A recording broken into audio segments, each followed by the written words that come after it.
When I was 7, I put on a pair of gloves. Everyone around me laughed and called me a freak, but what they didn't know was that I have a special psychometry power. If I just touch an object, I can track down every single person or thing that's ever touched it. But using this power drains a massive amount of energy, and brings on an agonizing, gut-wrenching pain. So for over a decade, I never took the gloves off. I just wanted to live a quiet, normal life. But after my dad left me with a massive mountain of debt, he just vanished into thin air. To pay off what he owed, and to uncover the truth behind his disappearance, I took off the gloves, and stepped onto a path of no return. One day, I saw a missing cat poster. The reward was a staggering $10,000. For a guy with my powers? That's basically free money handed right to me. I immediately headed over to the owner's house. On the way, a car nearly ran me over. "Hey, watch where you're walking, you got a death wish?" I ignored him. My eyes quickly scanned the guy and his ride. In a split second, my brain kicked into overdrive. Every tiny detail around me was magnified 1,000 times. Exposed wheel hub screws. Clearly a cheap Mercedes S-Class modified to look expensive. Its real value isn't even 1/10 of the real deal. Tires crossing the solid line. Illegal lane change, and sitting in the passenger seat is a young girl. The guy's hand is resting right on her thigh. I instantly pieced it all together. This is just some wannabe rich guy in a fake luxury car, taking his side piece to a hotel. I smirked, pulled out my phone, and pointed it right at him. "You've got an illegally modified car, and you just crossed a solid line. I wonder how your wife would react if she saw this pretty little lady sitting next to you." The guy panicked instantly. He didn't dare say a damn word, slammed on the gas, and sped off. After dealing with that creep, I finally made it to the owner's house. This was the Blue Moon Estate, the most exclusive wealthy neighborhood in the city. I followed the address to a massive villa and pressed the electronic doorbell. "Hello? I'm looking for Ms. Song. I have news about your missing kitten." A maid quickly led me inside. "The madam will be right down. Please, take a seat." I started looking around at the lavish decor. My eyes eventually landed on a portrait. The girl in the photo had a beauty mark right between her eyebrows. She looked sweet and full of life.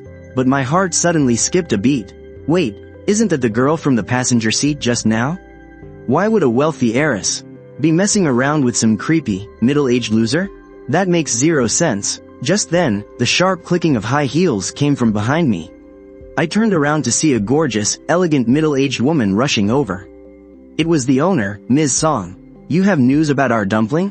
I stood up. "Not just yet, but I can find him. I just need an item he's deeply familiar with. The stronger the scent, the better." Ms. Song immediately ordered the maid, who brought over a ball of yarn. "This is Dumpling's absolute favorite toy. He sleeps with it every single night. Get the reward money ready, and just wait at home for my call. Oh, by the way, Ms. Song, that's your daughter in the photo, right? She's absolutely stunning." At the mention of her daughter, Ms. Song's eyes instantly welled up with tears. "Yes, but tragically, she passed away 3 years ago." I instantly froze on the spot. Wait, does that mean the person I saw 10 minutes ago was a ghost? This absurd thought just flashed through my mind before I firmly pushed it down. Making money is the most important thing right now. My condolences, Ms. Song. After some brief words of comfort, I left Blue Moon Mansion. I walked to a quiet, secluded corner and took off my gloves. I tightly gripped that ball of yarn. "Let's see what kind of information you can give me." The very next moment, a sudden, blinding pain hit me. In my vision, more than a dozen colored beams of light scattered out in all directions, weaving into a glowing web against the night sky. The thickest beam among them pointed toward the northwest corner of the city. That was the life form with the deepest connection to this ball of yarn. In other words, the location of the little cat, Dumpling. I immediately pulled out my phone. I overlaid the glowing trail onto the city map, and eventually pinpointed a long abandoned theater by the river. I didn't hesitate for a second. I hopped on my bike and headed straight for the destination. Not long after, an old Soviet-style building appeared in front of me. I gripped the ball of yarn once more.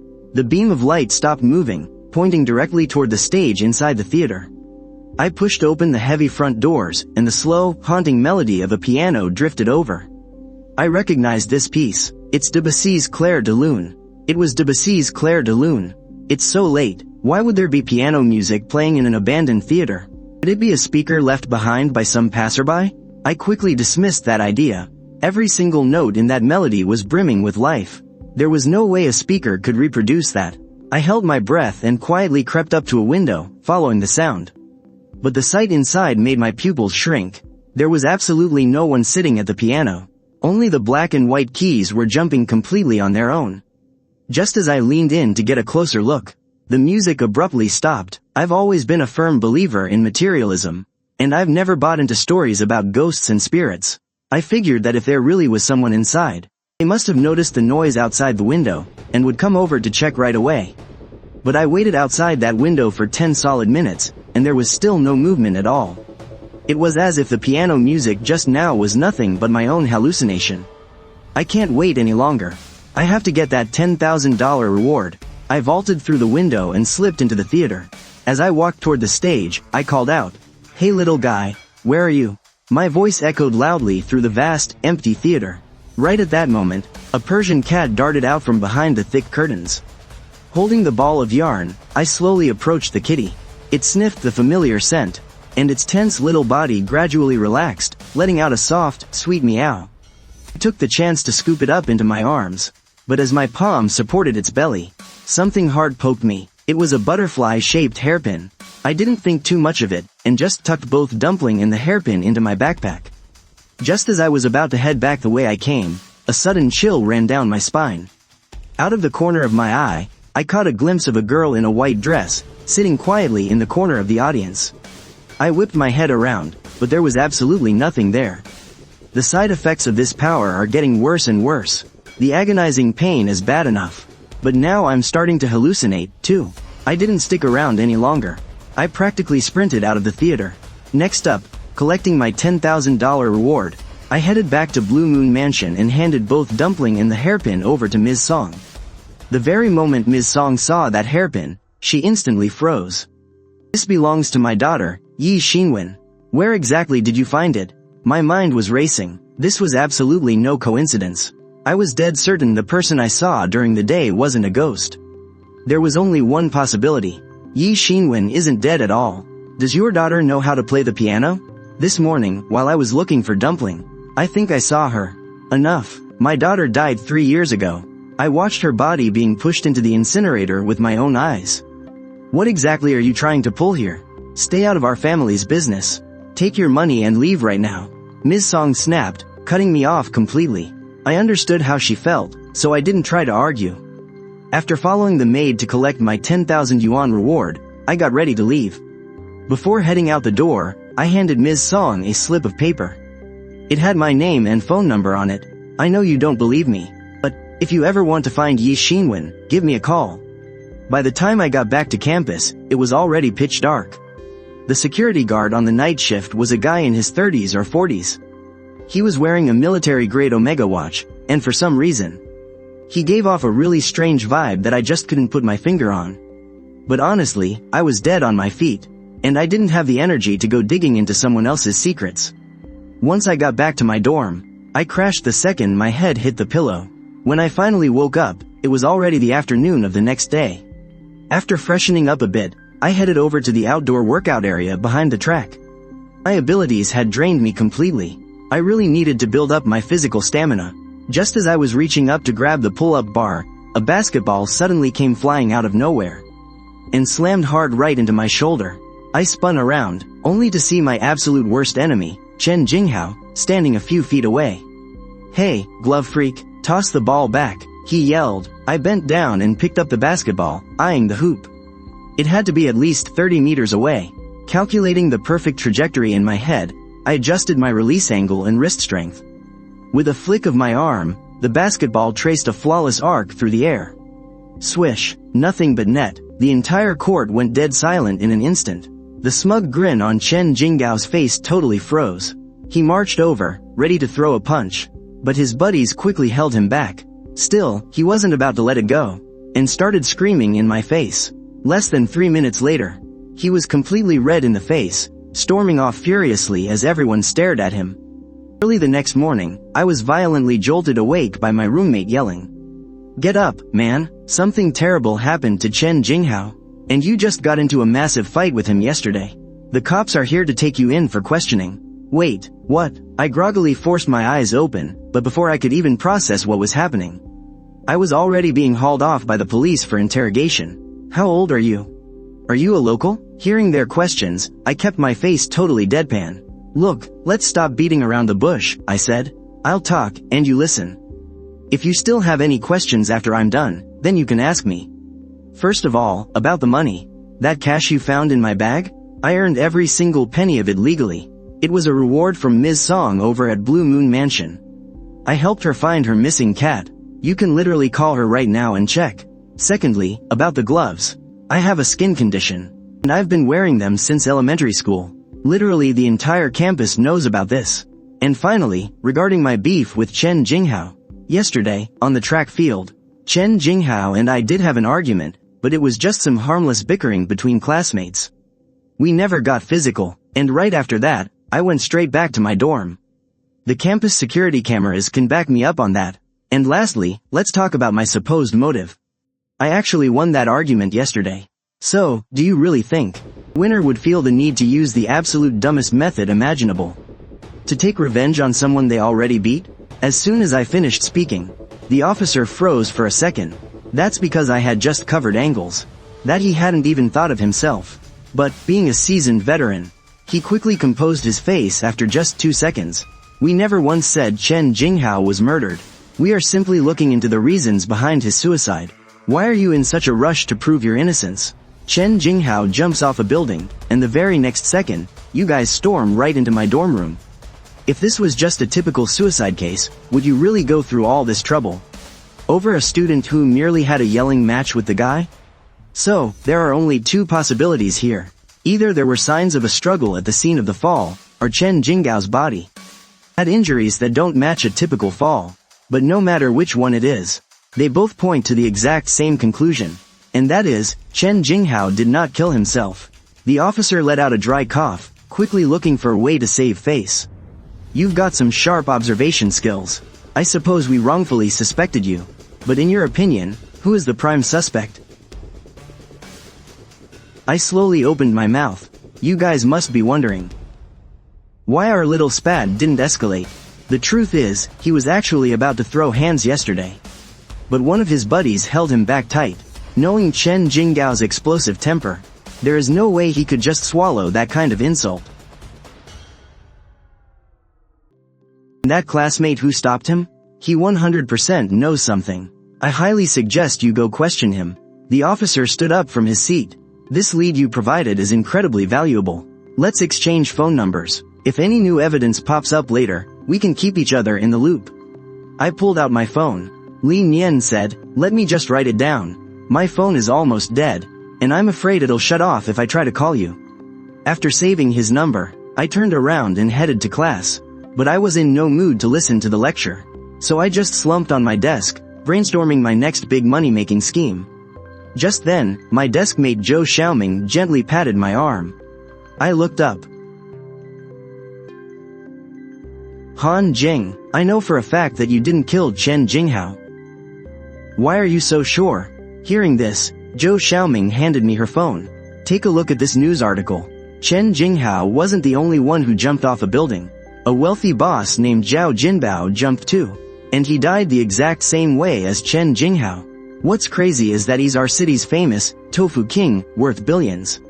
Why would a guy like that ever want to die? It was the exact same sleazy guy from the other day, and according to the news, his time of death was 8 o'clock on Friday night.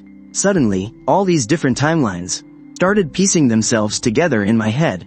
Friday afternoon, Yi Xingwan, who was supposed to be dead, was sitting right there in Zhao Jinbao's car. 8 o'clock at night, Zhao Jinbao falls to his death, and then at 9:30 that same night, I found Ms. Song's cat inside that abandoned theater. It seemed Yi Xingwan herself was also spotted. Late the next night, Chen Jinghao fell from the dorm building in the exact same way. Looking at the timeline, you can only draw one absurd conclusion. This was a poor girl who got played by a rich snob, ended up dead, and turned into a vengeful spirit coming back for revenge. She killed her enemy first, then wandered back to where she used to play the piano. And that little kitten followed the familiar scent, right to its owner's ghost.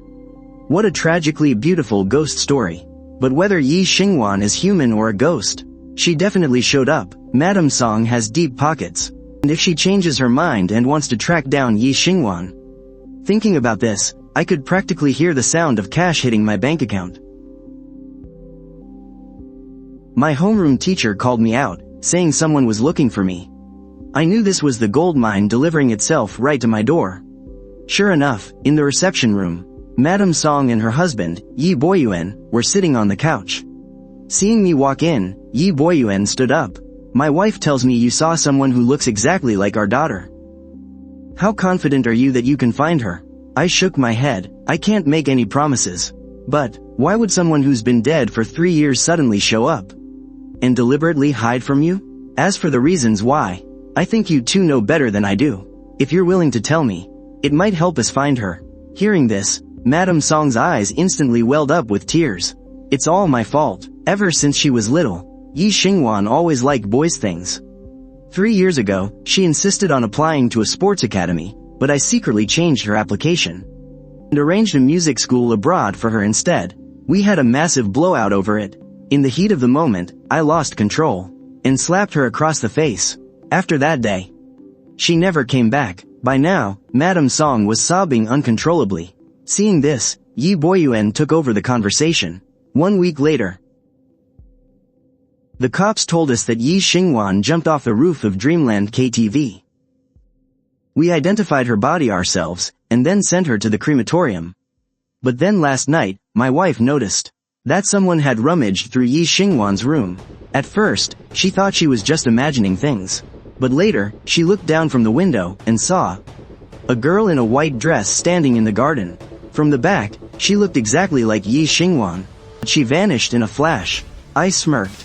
As long as the price is right, anything can be arranged. Take me to Miss Yi's room first. Hearing this, Yi Boyuan had a quick word with the teacher, and then brought me straight to their house. I headed right for Yi Xingwan's room. I placed my hand on it, and a familiar, agonizing pain suddenly hit me. Then, that golden line scattered outward, tracing a clear path right through the air. Fighting through the intense pain, I started tracking the location on the map. Got it, it's right here. Not long after, we arrived at an earth god shrine. The second we stepped through the doors, a heavy stench of blood hit us in the face. Dark red bloodstains were still lingering on the floor. Clearly, someone with severe injuries had been here. Seeing this, Madame Song collapsed to the ground. I paid no attention to the couple's emotional breakdown, and calmly scanned the scene instead. Yi Xingwan has to be somewhere nearby. Injured like that, she couldn't have gone far. Hearing this, Yi Boyuan jolted awake, frantically searching everywhere in a panic. But this earth god shrine was built right against the mountain, surrounded by dense, overgrown brush. There were just too many places to hide. Searching aimlessly like this was like looking for a needle in a haystack. I looked down at the basketball in my arms. By now, my body was already flashing severe warning signs. The piercing pain in my brain hadn't stopped for a second, but this was our only option right now. Gathering every last ounce of my willpower, I gripped the basketball. This time, the thread representing Yi Xingwan pointed straight at the earth god statue in the middle of the shrine. I opened my eyes wide in sheer shock. No way, my ability tracks the residual energy left behind by living things. So how on earth could Yi Xingwan be a literal stone statue? Wait, no, my powers don't lie. The more bizarre the situation, the more likely it is hiding a truth that's easy to overlook. Which could only mean, but before the thought even finished, a sudden, agonizing pain ripped right through my skull. It was more violent than anything I'd felt before. Everything in my vision started twisting and spinning out of control. The panicked shouting around me slowly faded away, and the very next second, my vision went completely black as I passed out. When I finally opened my eyes again, I was lying in a hospital bed. Yi Boyuan and Ms. Song were standing right next to me. The moment they saw I was awake, Yi Boyuan rushed right over. Han, you suddenly collapsed out of nowhere. We had to rush you straight to the hospital. The doctors ran a full checkup on you. They said there's nothing seriously wrong, just severe malnutrition, but I knew exactly what was really going on with me. Spamming my object tracking ability like that in such a short time, every single use was absolutely frying my brain. And that very last time, I forced my mind into high-intensity deduction when my energy was completely tapped out. My brain simply couldn't handle the overload, so it just pulled the plug and forced a shutdown. Just then, Yi Boyuan handed me a small black capsule. I tore open the packaging and swallowed it dry. The very next second, the sharp, throbbing pain in my head actually vanished instantly. I took a deep breath to steady myself. Yi Xingwan must have been hiding right behind that earth god shrine. But it's been hours now. She's most likely moved to another location. Hearing this, Yi Boyuan physically jolted in shock. I'm heading back there right now. What if she's still around? The second he rushed out of the room, I turned my gaze straight to Ms. Song. And finally asked the burning question I'd been holding onto for ages. Auntie Song. I need to know, Yi Xingwan running away from home. Was it just about studying abroad, or was there something else entirely? Ms. Song's eyes noticeably darted away. Yi Xingwan. She fought so hard against going abroad because of a boy named Chen Jinghao. That's why she fought tooth and nail against leaving the country. Oh, actually, Chen Jinghao goes to your school, too. I knew it was him. In that very second, countless shattered clues slammed together in my mind, forming one crystal-clear timeline. The bizarre fatal falls of Zhao Jinbao and Chen Jinghao. Yi Xingwan supposedly rising from the dead. This wasn't some miraculous homecoming. This was a deeply premeditated, cold-blooded revenge. Even though I wasn't entirely sure what exact role Zhao Jinbao played in this sick game yet, I was absolutely certain of one thing. The one who murdered Chen Jinghao was Yi Xingwan. By evening, Yi Boyuan had returned. He looked utterly and completely exhausted. We didn't find her, but in the bushes behind the temple, we found Yi Xingwan's skirt. Mr. Yi. I think Yi Xingwan has her own reasons for hiding from them. So from now on, it might be easier for her to let her guard down if I go look for her alone. Yi Boyuan nodded. After parting ways with the couple, I also went ahead and handled my hospital discharge. Once back at school, I grabbed my basketball and used my ability once again. This time, the location was Dreamland KTV, the exact place where Yi Xingwan fell to her death 3 years ago. I originally wanted to call Yi Boyuan and have him send a driver to drop me off, but the Yi family's cars are way too flashy. Given Yi Xingwan's high alert, showing up like that would only spook her. After thinking for a moment, I dialed Zhou Xiaomeng's number. Hey, let me borrow your electric scooter. I need to find someone on the west side of town. Not long after, she came zooming over on her scooter. You can borrow the bike, but you have to take me with you.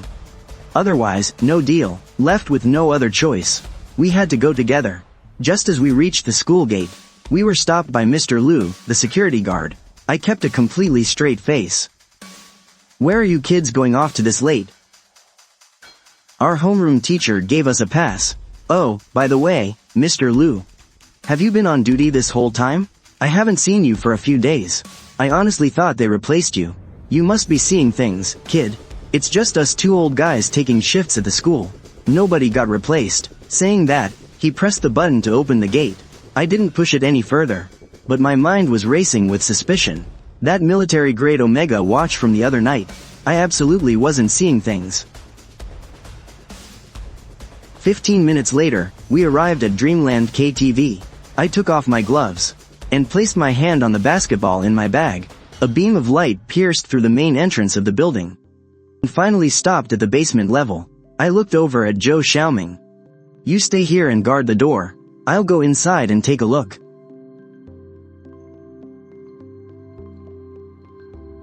If she runs out, stop her no matter what, and call me right away. Seeing my deadly serious expression, Zhou Xiaomeng reluctantly nodded.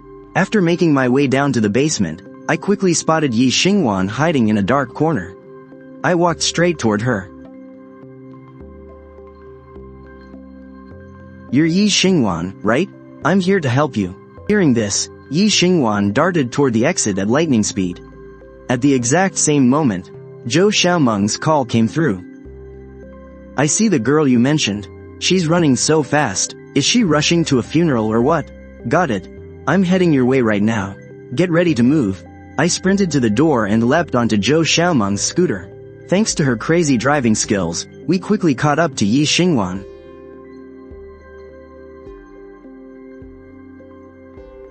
Yi Xingwan, listen to me. Before I could even finish, Yi Xingwan violently whipped her head around. In an instant, the blood in my veins ran absolutely cold. That wasn't a human face at all. Her eyes had morphed into two bottomless black holes, and her mouth was ripped wide open at a horrifying, inhuman angle. Before I even knew what was happening, she yanked me right off the e-bike with just one hand. Right at that split second, a furious shout echoed from the mouth of the alley.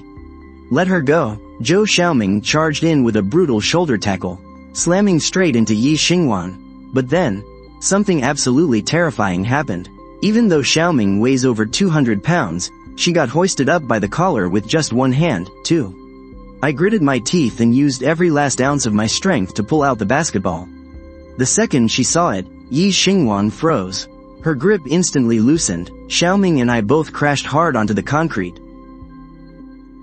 Your parents sent me to find you. I have a special ability. I can read the lingering energy on objects.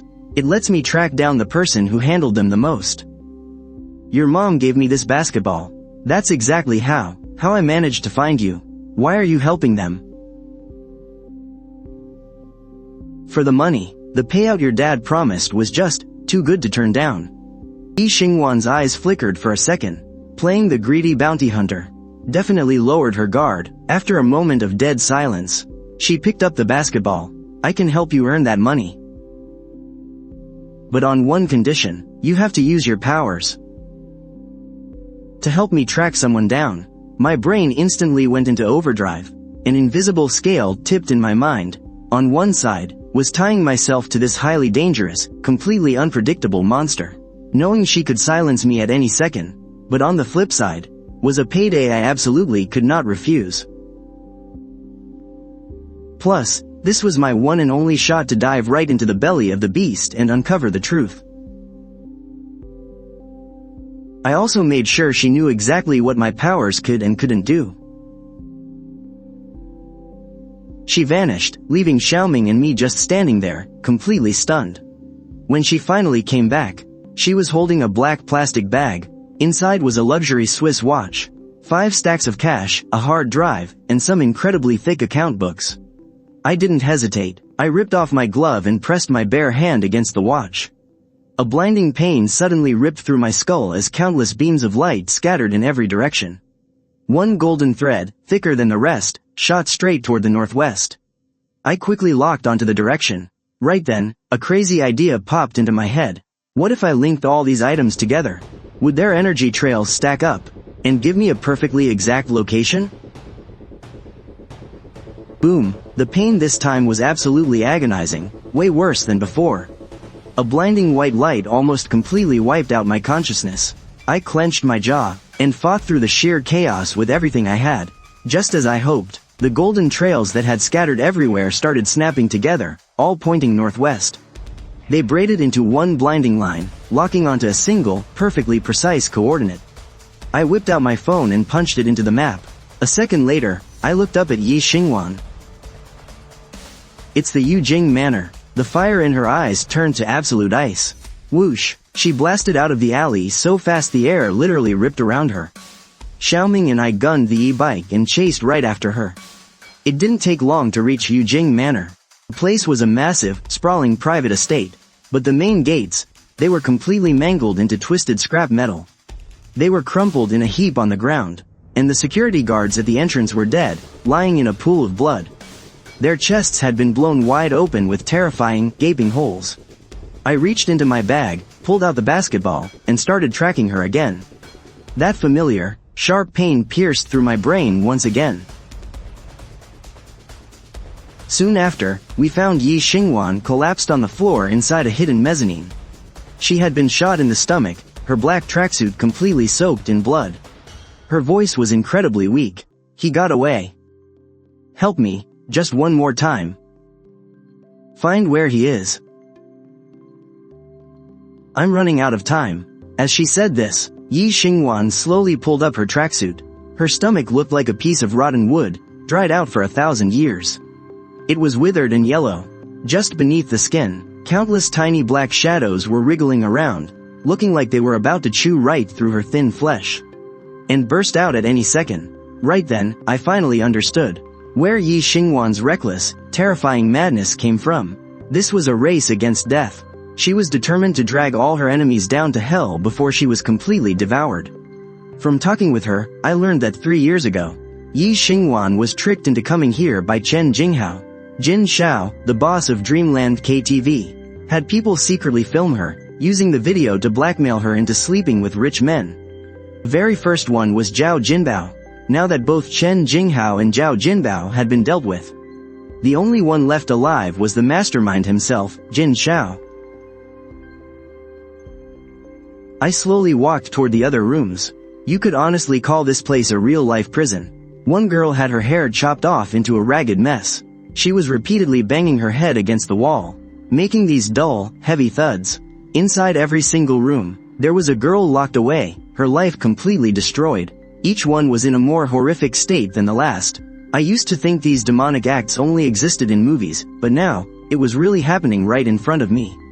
A wave of cold, burning fury ignited deep within my chest. Seeing all of this changed absolutely everything. I instantly decided to dial 110 and call the police. But Yi Xingwan stopped me. She said that without any hard evidence of Jin Xiao's crimes, calling the cops right now would only tip him off. So, I quickly dropped the idea. But right then, a sudden thought flashed through my mind. If I could just replenish her energy, could she still be saved? Thinking of this, I didn't hesitate for a single second. I immediately pulled out an energy gel and fed it to her. And then, a miracle happened. Her blurry eyes finally managed to focus again, and her frantic breathing steadied out a lot.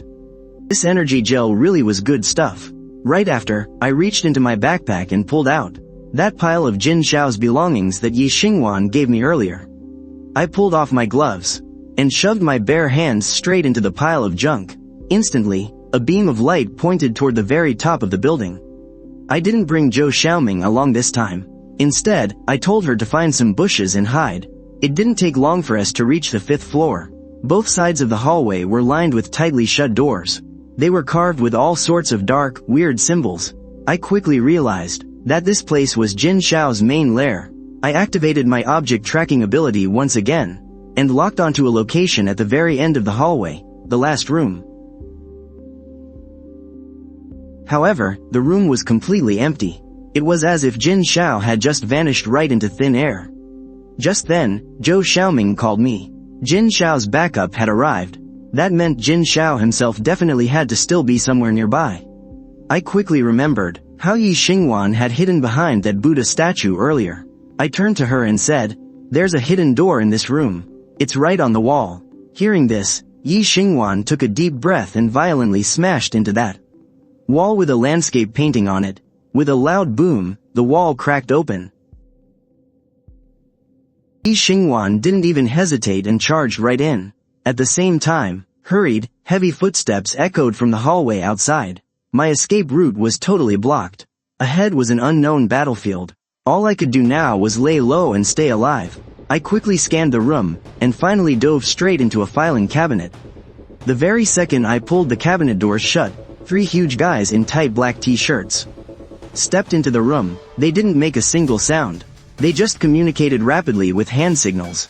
Their teamwork was precise. One guy stood guard at the door, another watched the smashed hole in the wall, while the last one quickly swept the room. Just as that massive guy reached out to pull open the cabinet door, something completely unexpected happened. A man in a perfectly ironed white shirt had somehow appeared out of nowhere. Before the 3 thugs could even react, they just collapsed lifelessly to the floor. But what shocked me even more than this ruthless wipeout was seeing him so clearly. He was actually the non-existent security guard that old man Lu from the front gate had mentioned. Who the hell was he? And, was Yi Xingwan still alive? Countless questions tangled around my brain like a suffocating noose. I don't know how much time had passed, but it was finally dead silent outside. I gently pushed the cabinet door open and crept out. When I slipped into the secret room behind the wall, all I found was Jin Xiao's horribly mangled body. This was clearly Yi Xingwan's doing. I couldn't stay here any longer. I had to get out, right now. After regrouping with Zhou Xiaoming, we hopped on the electric scooter and sped off. But just as we neared the main gate, several blinding high beams flashed from outside. A massive convoy of over a dozen black SUVs was charging aggressively toward the Yujing Club's entrance. Seeing this, Zhou Xiaoming whipped the bike around. With a desperate, sliding drift, we barely managed to hide in a narrow alleyway. We shoved the scooter deep into the shadows and pressed our bodies tight against the freezing wall. A moment later, the convoy rolled in. At least 30 or 40 guys in black poured out of the cars. We were completely trapped. My mind started racing, piecing together every single clue and detail at lightning speed. First, Jin Xiao was dead, but the massive criminal empire of the Dreamland Group was still kicking. This whole setup proved Jin Xiao was just a puppet, and that mysterious guy in the white shirt, he was clearly here to deal with anomalies like her. And then there were those poor girls locked up in the basement. This wasn't just about money anymore. We had to get them out. But lastly, we were completely cornered like rats in a cage. If they spotted us, we'd just be 2 more dead bodies buried in this garden. Just then, a face flashed from the depths of my memory. The cop who took me in for questioning back then, Wang Jingming, the deputy captain of the criminal squad. Thank God I saved his number. The moment he picked up, I spilled everything that was happening here. Now, all we could do was pray and wait for him to bail us out. After what felt like an eternity, an old, beat-up police car quietly rolled up without its sirens on, blocking the only exit. Wang Jingming only brought one young rookie with him. You could see the raw panic in the kid's eyes.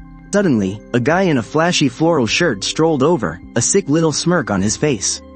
Over a dozen black SUVs let out a low, menacing roar at the exact same time. The convoy started moving. They were going to ram their way out. Seeing this, Wang Jingming fired a warning shot, but that just provoked them into a much more frantic attack. One of the ram SUVs slammed on the gas, intending to just run right over them. Right at that hair-raising moment, the piercing sound of police sirens wailed from the highway in the distance. Over 100 fully armed SWAT officers completely surrounded the place. Those huge guys in black who were acting so tough a second ago instantly gave up and surrendered. At that exact moment, my tense body finally let out a breath of relief. I immediately called Wang Jingming. After a grueling 10 minutes, the terrified, broken girls walked out one by one. They finally saw the light of day again. Right then, all the heavy weight on my chest just melted away. Well, it was time to leave. We tried pulling our heroic little electric scooter out from the rubble. But with a loud crunch, Zhou Xiaomeng's precious ride was completely totaled. With no other choice, we just had to catch a ride back with Wang Jingming. Inside the police cruiser, I struck a crucial deal with Wang Jingming. The ledger and hard drive we got earlier had all the records of Linhe City's massive, twisted underground network. That was the ultimate weapon I handed over to him, enough to completely wipe out that criminal syndicate. The squad car quickly pulled up outside Zhou Xiaomeng's apartment, but she wasn't planning on going home just yet. After another round of her relentless begging, and seeing how stubborn she was, I finally agreed to bring her along. I was honestly stressing about how we were going to get around anyway. But then, I watched her pull a Wuling Hongguang van plastered with a Yang's Braised Snacks logo right out of the underground garage. Seeing that, I reached out and touched that old basketball again. Countless rays of light exploded in my mind, until finally, a single golden thread pointed straight to that rundown Earth God temple on Wolong Mountain. Wolong Mountain. Hearing that, Zhou Xiaoming slammed on the gas and headed for our destination. Over half an hour later, we finally arrived at the Earth God temple. Her left shoulder had taken a bullet, and the blood just kept seeping out. She was completely unconscious. I quickly grabbed an energy gel from my bag to feed her. But her jaw was clenched so tight, I couldn't get it in at all. We absolutely couldn't take her to a hospital in this condition. The most important thing right now was finding a safe place to stop the bleeding. Zhou Xiaoming suggested heading to her family's abandoned old house. Since I had totally overused my powers, I was completely out of energy. Surprisingly, Zhou Xiaoming used all her own strength to carry Yi Xinwen down the mountain on her back. 10 minutes later, we made it to the old house. I used whatever limited medical supplies we could find to treat Yi Xinwen's wound. That bullet she took was like a deadly catalyst. Right now, that energy gel was our only hope. I tried again, mixing the powder from the capsule into a bowl of water, and slowly dripping it into her mouth. We waited for a terrifying moment, but Yi Xinwen wasn't reacting at all. Zhou Xiaomeng's eyes instantly welled up with tears. But right then, I noticed Yi Xinwen's eyelashes fluttering slightly. I quickly stopped Zhou Xiaomeng from crying. Save your thanks, as long as you're alive, that's all that matters. Seeing that, a huge wave of relief washed over me. I picked up the rest of the nutrient gel, but hearing my words, Yi Xinwen just weakly shook her head.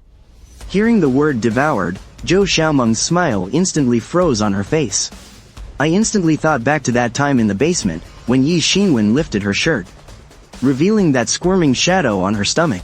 It turns out, after she jumped off the roof of Dreamland KTV all those years ago, she didn't actually die. Just 1 year ago, she woke up inside a mysterious experimental facility, only to find countless other test subjects just like her, suspended inside liquid tanks. During yet another blood draw, a researcher ended up hurting her.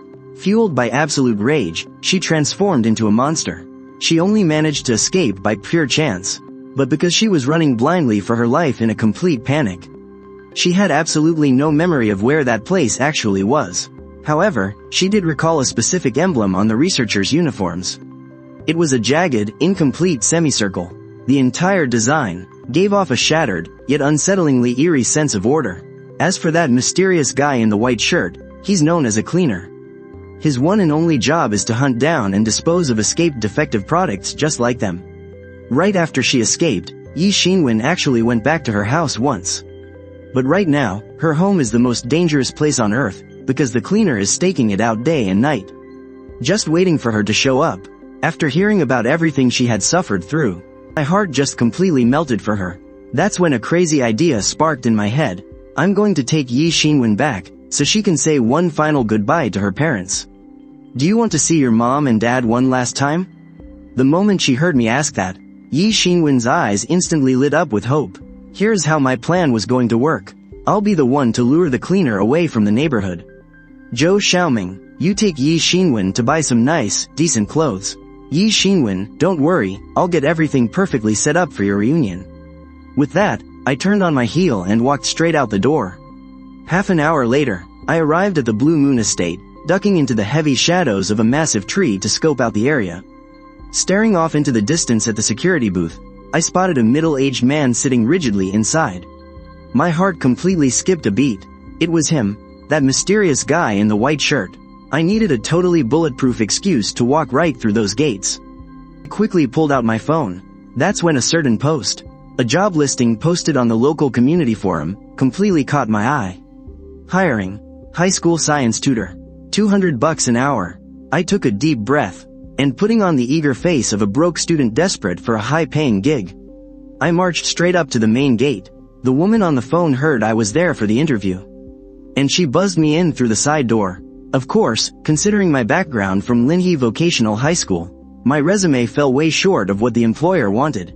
The entire interview lasted barely 30 seconds, but I wasn't about to just give up and leave.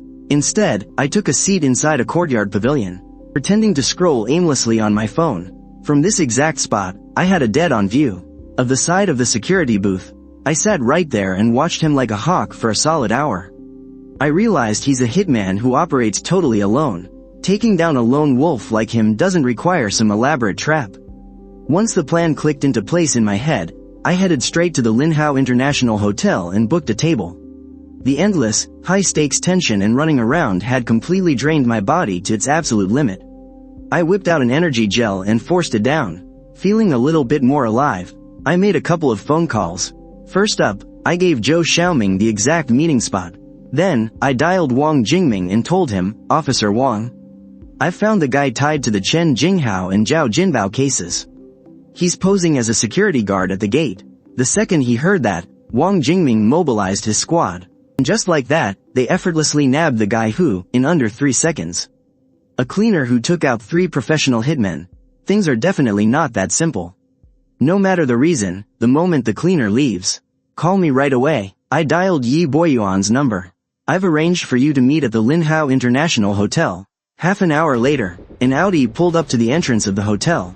Mr. and Mrs. Yi's faces were filled with anticipation they couldn't hide. I had carefully spun a web of lies for them. Yi Xinwen had become a top-secret government agent. I then led them to the table I had reserved earlier. I pulled out my phone and shot Zhou Xiaoming a text.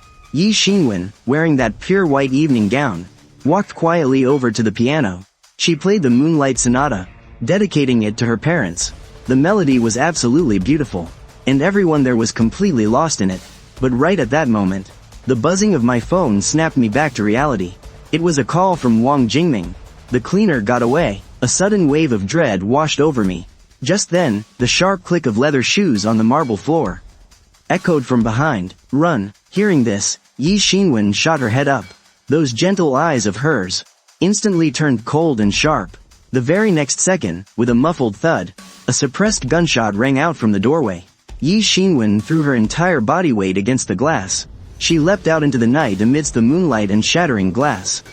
Seeing this, the cleaner bolted right after her. The banquet hall was instantly plunged into a dead silence. Staring at the absolute wreckage in front of me, a deep sense of helplessness gripped my heart. But at least I fulfilled her wish. In her parents' eyes, she was a hero they could be proud of. Ms. Li, once you get back, I need you to check everywhere. See if there's anything around that doesn't belong to you. I quickly hurried back to my dorm. At school, staying on such high alert for so long had completely drained me. I managed to find some energy bars and gels and swallowed them down. Out of sheer worry for Yi Xinwen, I took off my glove again to touch that basketball. That familiar, blinding pain shot through me once more. This time, the light was incredibly dim, but it was still flickering. That meant she was still alive. I immediately grabbed my phone and tracked the light's location on the map. 20 minutes later, I arrived at the spot. Unbelievably, 20 or 30 people had gathered in the plaza outside the mall. They were all pointing up at the roof. I followed their gaze high up into the sky. Two tangled shadows flashed past the edge of the rooftop.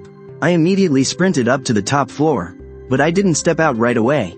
Instead, I hid in the shadows behind the door and peeked outside. There she was, Yi Xinwen, lying right on the edge of the roof.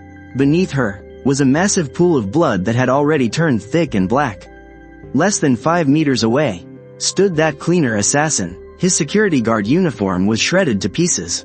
It had been a brutal, bloody fight for both of them, but in the end, the cleaner had won. I frantically assessed the situation, and a completely insane plan formed in my head. There was no time to second guess.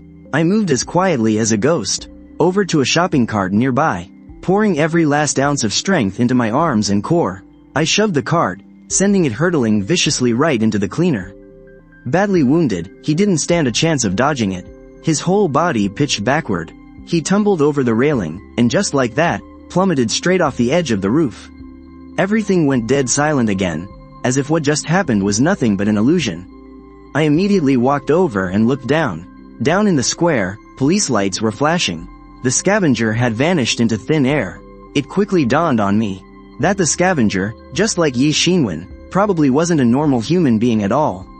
I turned around to check on Yi Xinwen. Aside from the wounds, her body was covered in these bizarre, black veins.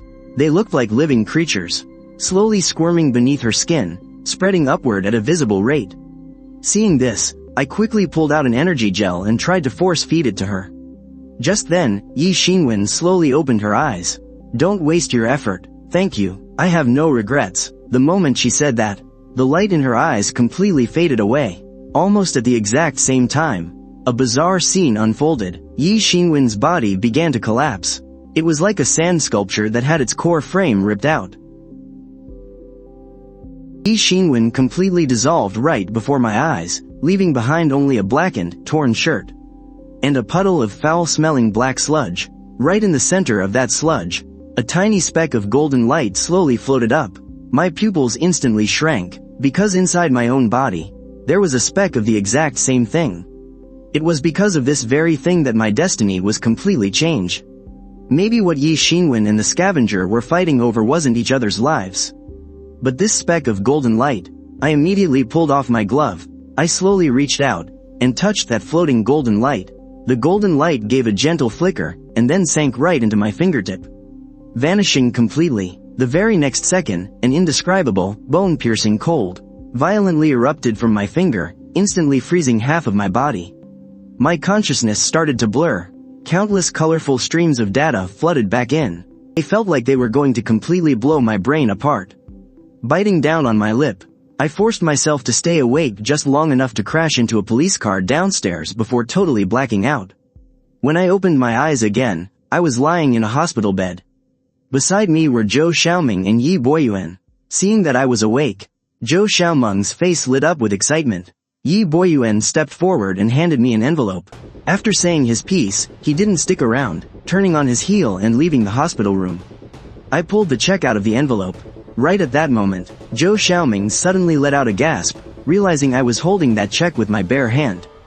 That agonizing pain that used to gnaw at my nerves constantly was actually gone. Trembling, I reached out to touch the bedsheets and the metal bed frame. Still, absolutely nothing happened. An indescribable wave of pure ecstasy instantly washed over my mind. But then, a question popped into my head. If the pain was gone, what about my powers? I closed my eyes. I tried touching the check one more time. Countless colorful threads burst out from the check. I didn't even have to try. I easily found that golden thread of light. I could clearly see everything from Yi Boyuan's point of view. But the price of this ability was absolutely terrifying. Just a few seconds of using it brought on an agonizing pain, like my very soul was being ripped apart. I understood now. My power had evolved. Instead of a constant, dull ache, it was now a massive, one-time toll. This new ability required a huge amount of energy to sustain. Looks like these energy gels are gonna be my lifeline from now on. Once I recovered enough, I checked out of the hospital, and immediately dialed the number Yi Boyuan gave me. I contacted the seller and bought 10 Warhorse series energy gels. The energy of these is a level higher than what Yi Boyuan gave me before. Back at the dorm, I immediately tested out the Warhorse gel. A burning flood of energy instantly exploded in my mouth.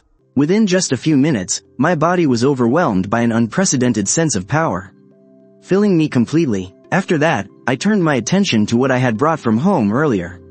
My father's belonging, that Mingjiang watch. I didn't hesitate for a single second, immediately pressing my hand against it. Fueled by the energy, my consciousness was clearer than ever before. Very soon, I found that golden thread of light representing my father. But it was so faint, it looked like it could snap at any second. My heart completely sank. Could Dad be hurt? Or maybe this time is different from when I tracked Yi Boyuan. There was no immersive shared vision this time, just a pure sense of direction, pointing straight to a wheat field on the outskirts of the city.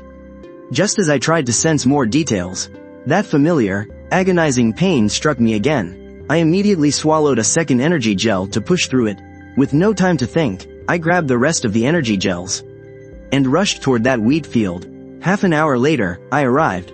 I looked around, only to find the place completely deserted. Without a second of hesitation, I activated my ability once again.